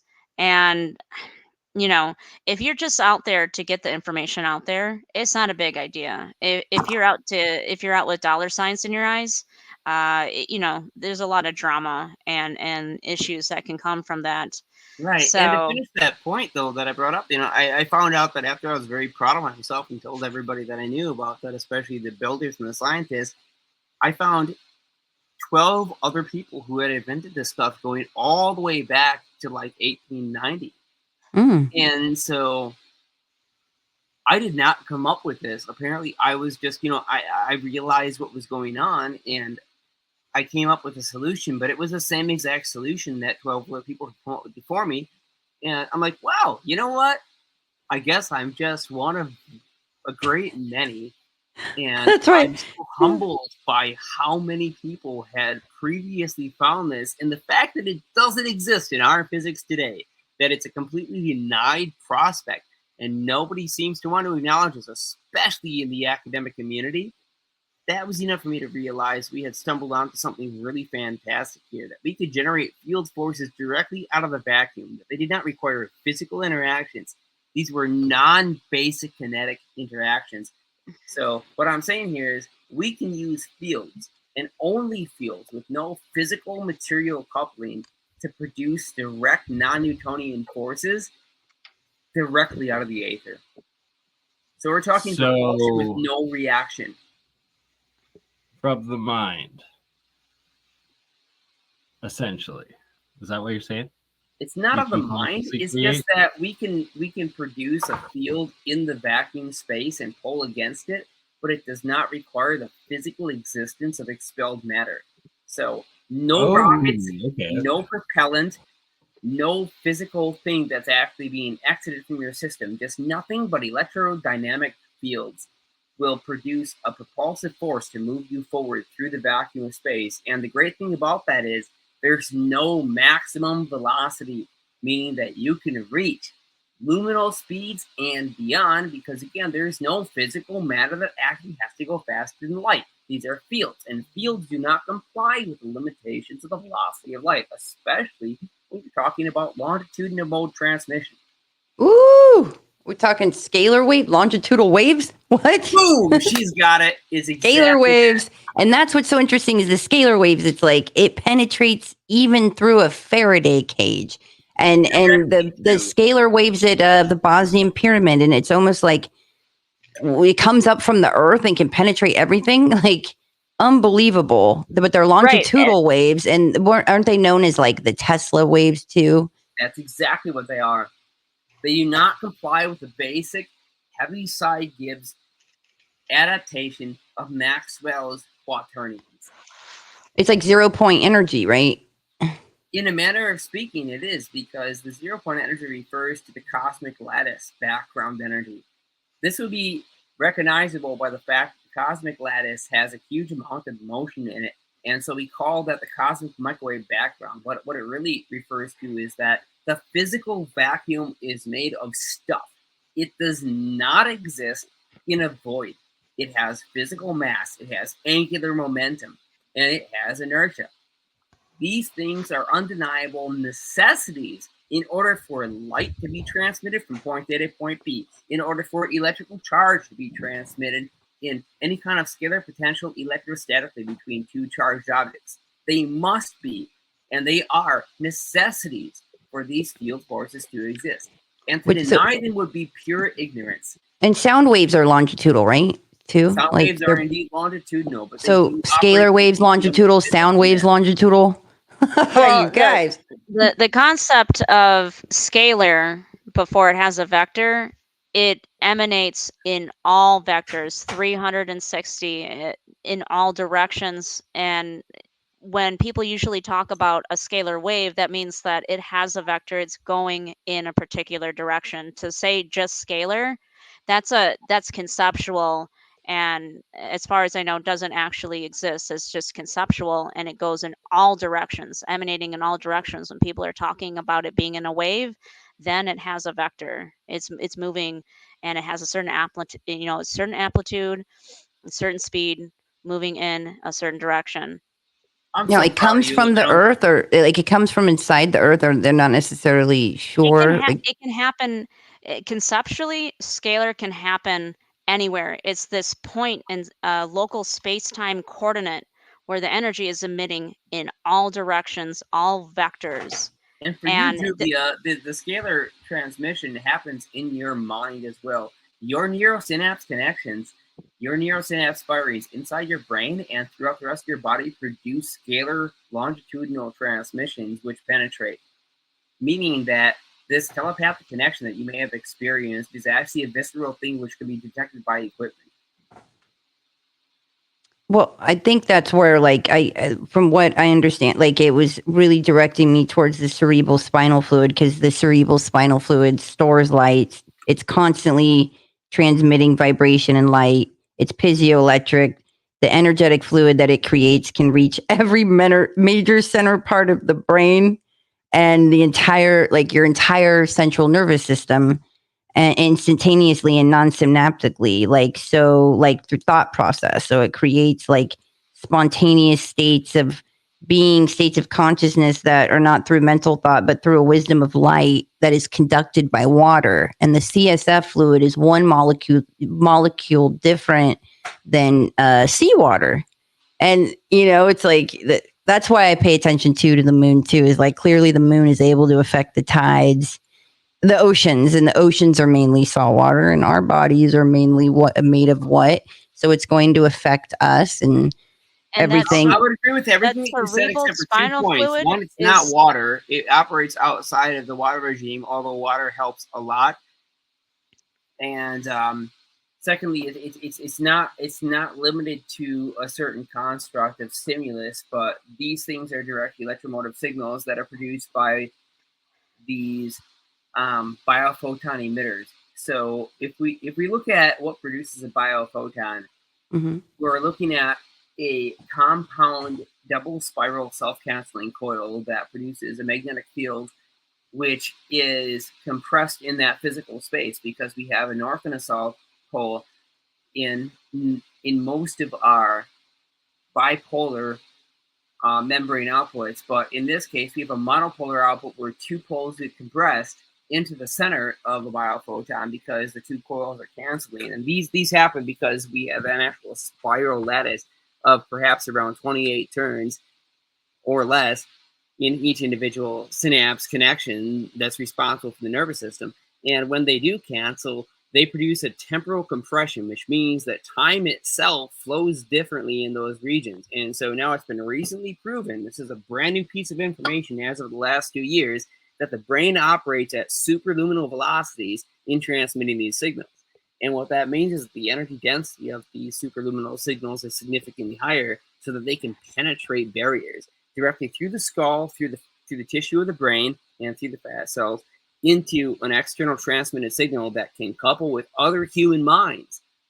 And that is a mind fuck on its own. It's not just the mind. In your own mind. It's the intelligence and the consciousness of the body as well, because the mind is connected, the brain is connected to the nervous system. You can't have the brain without the nervous system. So the mind-body connection comes through with the nervous system. You can't have one without the other. The mind and the body are connected through that, and the cerebral spinal fluid. So there's their intelligence throughout the whole body. I believe it was the guy who did who invented the polarity therapy, Randolph Stone. He said the soul resides in the cerebral spinal fluid, and apparently a lot of like wise people in different cultures would say that, but they would call it the Amrita. But it's flowing through us, you guys. All the answers are inside of you. It's just about accessing it and tapping into that as well. Yep. There is so much information out there about but the whole like chrism thing though too, of like, because for me I was like, wait, is there a difference with the chrism and the cerebral spinal fluid? Because that whole process of the chrism, going up like from the sacral plexus, the sacred place where the 5 vertebrae meet at the spine, and then it goes up the 33 vertebrae, and then when it meets the pituitary and the pineal, after spending 3 days in the hypothalamus, it creates the circuit causing secretion, which is the DMT, which is known as the honey, and the serotonin. So when the seed oil is preserved and returned to reach the promised land and become the perfect antenna for prayer. So they say that when the moon enters your star sign, like your brain creates the chrism as it begins its journey up through the nervous system until it reaches your sacred plexus. And then, it's a good time where you must overcome your five senses. And that was like kind of like a known thing in the ancient times where they would abstain from like doing certain things or drinking or indulging and, and return it to your like pituitary, your pineal. So yeah, like it's your body producing DMT and going that being the gateway to this divine realm. And so for me, I was like, wait, is there the chrism? What's the difference between the chrism and the cerebral spinal fluid? But yeah, that also has a lot to do with like the production of of your melatonin. Did I lose you guys? Sorry. No, not No, not well, at all. That melatonin to serotonin cycle is extremely important and is not to be disregarded. That's why sleep is so fundamental. If you do not restore and recover, you cannot regain that serotonin. And if your sleep is all messed up, then the melatonin serotonin cycle is messed up, and you're not getting a good balance of both. So. And so many people are deficient in like magnesium. Oh, right? magnesium is a supplement that basically every human needs. Magnesium is responsible or plays a role in over 400 bodily functions. So if that doesn't indicate to you the importance of magnesium, I'm telling it to you right now. It is one of the most important minerals. And I'm not telling you if there is just one to take that one, but I'm telling you it plays a big role in so many functions of the mind and body that you need to take it. It is yeah, as someone said, it is key to And with supplement with. depression too. Like if you're like really deficient in magnesium, you'll get bummed. Like Right. emotionally. Not only that, but again, we're just speaking from our own experience. No medical advice here, but D3 as well.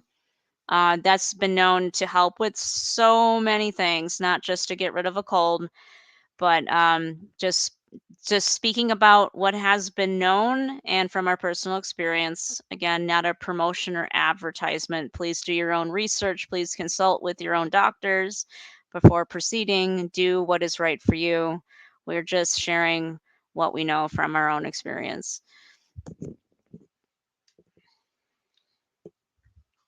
I need to memorize that because And I just come on here and just blast things off where I need to like catch I get on well, such I strong ones. Oh yeah, I mean, there's this whole, gotta rewatch what you disclaimer. There's a whole disclaimer for everyone to see constantly at the bottom of BurnEye's stream, but it's always good to verbalize that because it's, no the health advice, no legal right, advice, no yeah, no financial financial advice, advice and for don't investment. No, yeah, it's don't try any experiments at home. Don't right. I mean, we can't argue with stop the people. We can't. government. Right. I mean, I'm everybody's free to do except for what they want to do. We just need to make sure that, we're just speaking from our own experience and it's not an advertisement in any way or an encouragement in any way whatsoever. It's good to verbalize that because things are listening and they need to hear that we're not encouraging anything. I just can't get over this Rosicrucian order. Psychic blue and spirit electrons coming back in at the X-ray level. You're going into gamma and cosmic ray. With and the octaves of how many times per second, and starting at touch with, one, then going to sound octaves and your electromagnetic, and up we go into heat and infrared, the visual lights, and that they claim we have the essence, the soul essence occur in octaves considerably beyond that of any known material manifestations. Right, just to mention the commas here, those aren't commas of isolated frequencies, especially like what we're looking at there in the X-ray. It's not those individual numbers separated by commas, but the commas are indicating the full numbers. So these are in the terahertz range. They are not individual lower frequencies into the triple digits, but these are total compound numbers. So we're talking many trillions of cycles per second. Just if anybody's looking at the chart does not clarify this, but it's I important. think it goes into quadrillions even.